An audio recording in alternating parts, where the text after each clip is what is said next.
Assalamu Walaikum. Hello friends, how are you? Welcome back to my another video.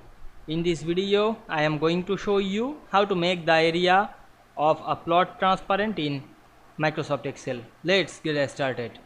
At first, you have to open your Excel workbook. Now we want to make the plot area transparent. At first, create a chart. Click and drag on our mouse to select the data. Go to the insert menu.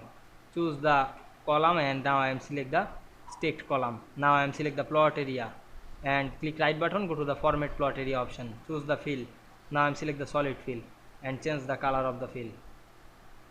Now we want to make the plot area transparent, increase the transparency of the plot area. Then close the window. We can see we make the plot area transparent easily. I hope you enjoyed my video. Please like, comment, share and subscribe my channel. Thanks for watching.